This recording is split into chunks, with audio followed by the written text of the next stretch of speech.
Kita semua setuju, pemimpin besar kelas dunia mengerti apa manfaat sebuah momentum bagi bangsa dan negaranya. Kalau pemimpin biasa saja, kebanyakan yang dilakukan adalah tindakan antisipatif. Misalnya, akan ada kenaikan dari dolar atau kenaikan harga minyak bumi. Lalu melakukan antisipasinya apa? Tindakan pemimpin model pemadam kebakaran ini dikategorikan pemimpin reaktif. Kalau pemimpin besar seperti Erdogan, Putin, Xi Jinping, maka tindakannya bukan reaktif tetapi proaktif. Ambil peluang dari momentum yang akan terjadi. Krisis Ukraina lama kita diskusikan sejak 2019 di mana proyek Nord Stream 2 dalam masa pembangunan yang saat ini ada di penghujung siap komersial beroperasinya menunggu finalisasi. Intinya hulunya sudah ada sumber gas yang besar yang siap disalurkan penuh. Rencananya akan digunakan untuk 2,6 juta rumah di Jerman dan beberapa negara Eropa Barat dan kebutuhan industri lainnya. Namun Amerika yang mau jual sel gasnya menekan Eropa Barat agar menerima barang dari seberang Atlantis itu jangan pakai gas Rusia.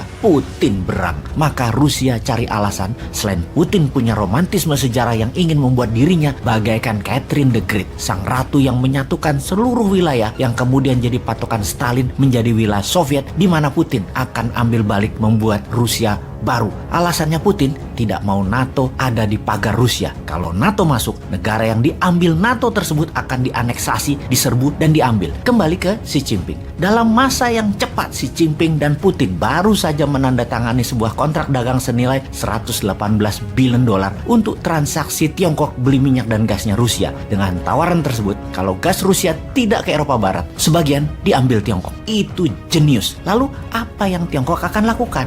Begini, kalau mau melihat sebuah negara, jangan melihat negara tersebut dalam jangka pendek. Lihatlah kelakuan mereka selama mereka bernegara. Tiongkok dalam 70 tahun terakhir adalah Tiongkok yang sama sejak awalnya negara ini berdiri, terlepas di bawah pemimpin yang namanya Mao Zedong, Deng Xiaoping, sampai pemimpin saat ini, Xi Jinping. Sama cara melihat diri mereka sendiri atau geostrategi dan geopolitik negara mereka. Sama juga dengan cara mereka melihat dunia di luar mereka atau nation interest-nya. Selalu sama. Cara bertindaknya saja yang berbeda-beda. Namun visinya, pandangannya, cara melihatnya sekali lagi sama. Sebelum ke Tiongkok, kita balik ke tanah air. Kita bahas 77 tahun usia Indonesia merdeka. Apa yang Indonesia melihat pada dirinya sendiri dan apa yang dunia luar melihat dari Indonesia. Indonesia melihat dirinya sebagai negara cinta damai, teman yang kaya sumber daya alam, negara yang penduduknya ramah. Benar, begitu cara kita melihat diri kita. Cara kita melihat diri kita dalam ilmu aplikasi psikologi namanya self concept. Cara orang melihat kita di sisi lain itu adalah namanya self image. Self-concept adalah pikiran sadar seseorang melihat dirinya.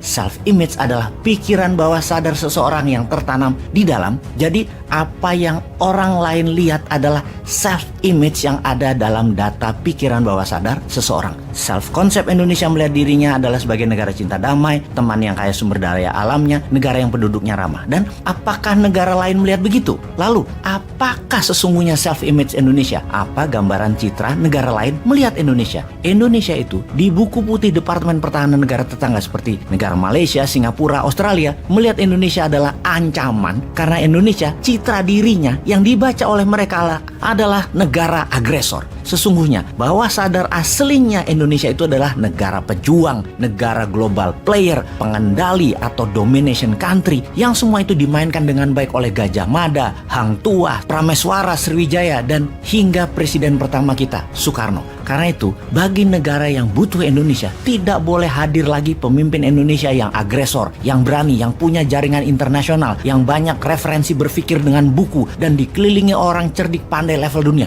Tidak boleh ada lagi. Negara dengan pemimpin besar sangat peduli dengan negaranya, akan selalu mengawasi negara yang punya sumber daya alamnya agar bisa selalu mereka kendalikan. Saat ini, tentunya pemimpin Tiongkok Xi Jinping dan siapapun pemimpin Amerika penting mengambil kendali kepatuhan Indonesia. Inilah mengapa konsep Newman yang tidak akan patuh pada Tiongkok dan Amerika ditentang banyak orang yang kena doktrin old mind. Ngomong-ngomong, langkah Xi Jinping kalau terjadi perang Ukraina, jadi belum kita diskusikan, malah fokus ke citra diri Indonesia yang dibuat nggak sadar siapa Indonesia sebenarnya itu.